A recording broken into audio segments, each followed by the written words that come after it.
Di utara Pulau Sumbawa berdiri Gunung Tambora.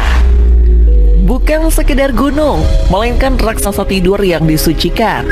Gunung ini dianggap sebagai sumber kehidupan bagi 3 kerajaan makmur, diantaranya Tambora, Pekat, dan Sanggar.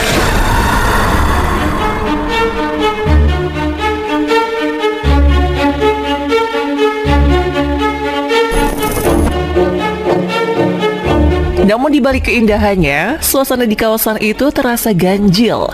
Bau belerang samar tercium di udara. Laut tampak terlalu tenang dan langit sering berwarna jingga tak biasa.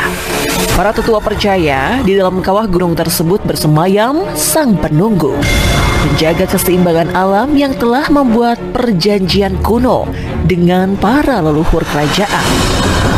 Sebagai imbalan atas kesetiaan mereka, Sang Penunggu menjanjikan tanah yang subur, kuda-kuda tangguh, dan madu hutan murni. Komoditas berharga yang menjadi kebanggaan dan sumber kemakmuran 3 kerajaan itu. Namun, syaratnya satu, mereka harus hidup dengan rendah hati dan tidak melupakan asal-usulnya. Selama berabad-abad, ketiga kerajaan itu hidup dalam harmoni, berjaya dalam perdagangan Nusantara, dan menuturkan bahasa mereka sendiri. Bahasa yang kini telah punah bersama lenyapnya kerajaan-kerajaan itu di bawah letusan gunung yang dahulu mereka anggap sahabat. Di puncak kemakmuran, perjanjian kuno itu akhirnya diuji oleh keserakahan manusia.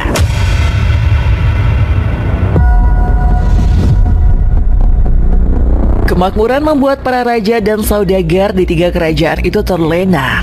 Mereka sibuk menghitung keuntungan dari kayu sapan dan kuda-kuda tangguh, hingga lupa pada perjanjian kuno yang pernah mengikat leluhur mereka. Rasa hormat kepada Sang Penunggu perlahan hilang.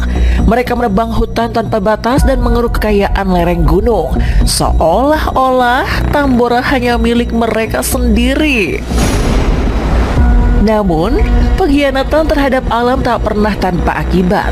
Sang Penunggu yang selama ini diam akhirnya terbangun oleh kesombongan manusia. Pada April 1815, ia menagih janji yang telah dilupakan. Letusan itu bukan sekedar bencana alam, melainkan amarah yang dilepaskan. Gunung Tambora mengaum dengan suara yang terdengar hingga Sumatera sejauh 2.600 km. Bagi 3 kerajaan di kakinya, malam itu menjadi malam terakhir dalam sejarah mereka. Langit berubah dari hitam menjadi merah menyala, lalu tenggelam dalam kegelapan total. Udara menjadi racun dan awan panas meluncur menuruni lereng lebih cepat dari kuda tercepat.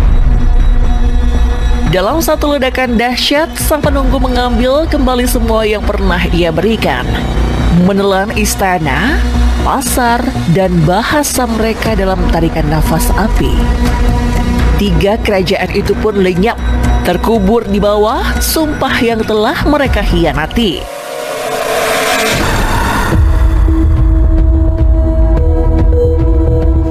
Bagi dunia, letusan Tambora tahun 1815 tercatat sebagai bencana alam terbesar dalam sejarah modern.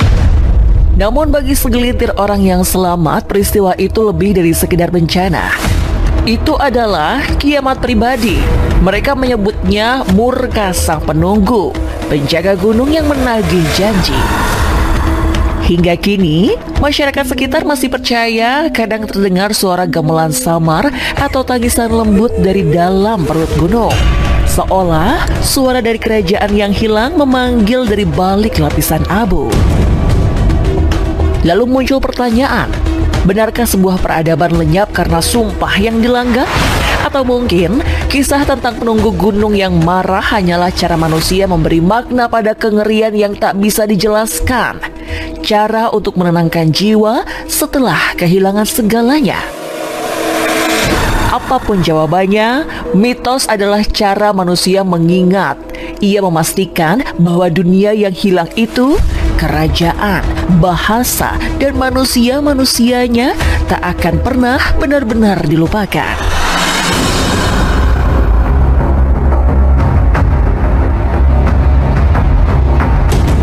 ekspedisi arkeologi yang dipimpin Haraldur Sigurdsson menemukan sisa-sisa kehidupan terkubur 3 meter di bawah abu panas Tambora. Yang terungkap bukan sekedar tulang, melainkan potret sehari-hari yang membatu. Rumah panggung hangus berisi 2 jasad, mangkuk perunggu, perkakas besi, dan tembikar halus. Tembikar itu bukan buatan lokal.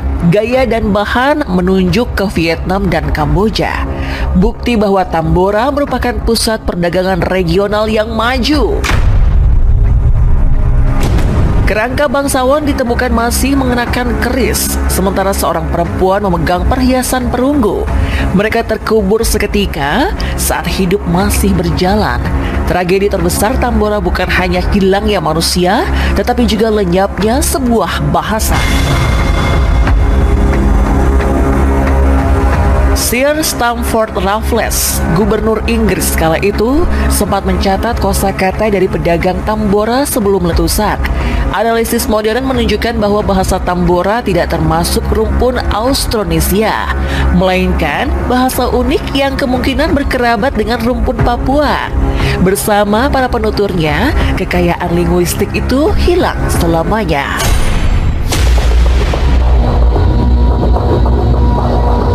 Letusan Tambora juga mengguncang dunia. Abu vulkaniknya menutupi atmosfer, menyebabkan tahun tanpa musim panas 1816.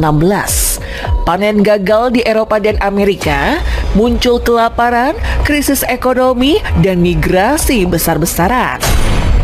Peristiwa itu membuktikan betapa terhubungnya bumi ini, bahwa kematian satu kerajaan di Sumbawa dapat mengubah arah sejarah dunia.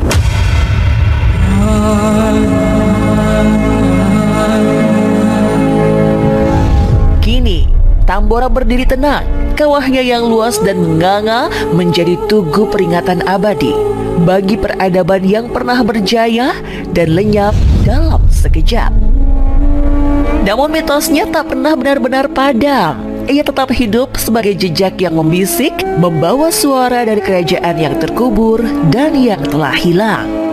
Dan ketika dunia modern kini berhadapan dengan krisis iklimnya sendiri, Tambora seakan berbicara lagi dengan suara dalam dari perut bumi. Kalian sudah belajar dari kami. Apakah kalian mendengar bisikan peringatan itu? Atau akan menunggu hingga langit sekali lagi runtuh?